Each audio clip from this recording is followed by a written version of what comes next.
അപ്പൊ മുടി വെട്ടുമ്പോഴേ ഈ സൈഡ് ഇങ്ങനെ ചുരണ്ടിയിട്ടുണ്ട്, മേലെ മാത്രം ഒരു കൂനയാക്കി വെക്കുക. ഇവിടൊക്കെ ഷേവ് ചെയ്യുക. അത് നബി തങ്ങൾ ഹറാമാണ് എന്ന് പറഞ്ഞ ഷേവിംഗ് ആണ്. ബാർബർമാരെ ദയവ് ചെയ്ത് അള്ളാനെ വിചാരിച്ച് കേട്ടോളൂ, എടുക്കണ പണി കൊണ്ട് ഹറാമായി പോണ്ട. ഒരു കസ്റ്റമർ ഇപ്പം അങ്ങനെ ആണെന്ന് പറഞ്ഞപ്പോൾ എന്താ ചെയ്യാൻ നിങ്ങൾ തീരുമാനിച്ചോളി. ഞാൻ പറഞ്ഞുതരാം. ഒരേപോലെ എല്ലായിടത്തും ഒരേപോലെ വെട്ടണം എന്നാണ് നബി തങ്ങൾ പറഞ്ഞത് സ്വല്ലല്ലാഹു അലൈഹി വസല്ലം.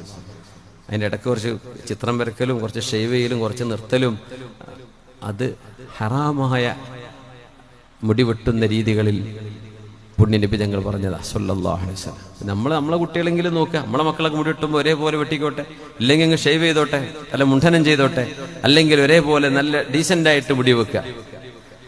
പിന്നെ താടി വെക്കുന്നത് വളരെ സുന്നത്താണ്. അത് നിങ്ങൾക്ക് ജീവിതത്തിൽ പാലിക്കാൻ പറ്റുന്ന, ഉറങ്ങിയാൽ പോലും സുന്നത്ത് കൂലി കിട്ടുന്ന സംഗതിയാണ്. പക്ഷെ വല്ല സിനിമയിലോ വല്ല സ്റ്റാറുകളോ ചെയ്ത ആ താടി പിടിച്ച് ചെയ്യണ്ട, അതിന് കൂലി കിട്ടൂല, അതിന് അടിയ കിട്ടുക. കാരണം നിങ്ങൾ ഇത്തിബാഅ് ചെയ്യുന്നത് നബിയല്ല, ആ സിനിമയിൽ കണ്ട ക്യാരക്ടറാണ് അല്ലേ. വലിയ താടിയൊക്കെയല്ല. നമ്മൾ വെച്ചു അല്ലാഹ് തലികെട്ട് കെട്ടി കൊടുത്ത ഖതീബ് ഇമാമു ഖാദിയാക്കാൻ പറ്റും, അമ്മാതിരി താടിയൊക്കെയുള്ള കുട്ടികളുണ്ട്. എന്തേ?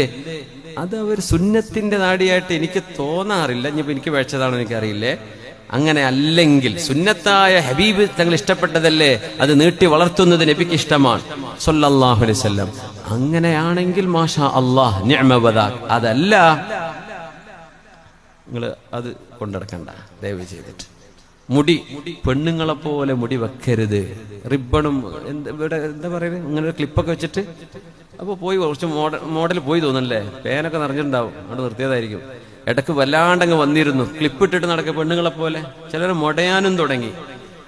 പെണ്ണും പെണ്ണ് ആണുമായിട്ട് വേഷം കെട്ടുന്നത് ഹറാമാണെന്ന് മാത്രമല്ല, അള്ളാഹ് ശപിച്ചുകൊണ്ടിരിക്കുമെന്ന് റസൂലുള്ളാഹി സ്വല്ലല്ലാഹു അലൈഹി വസല്ലം.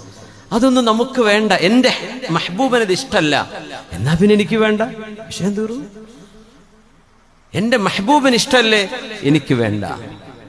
ഈ പോളിസിയിലേക്ക് നമുക്ക് വരാൻ കഴിയണം.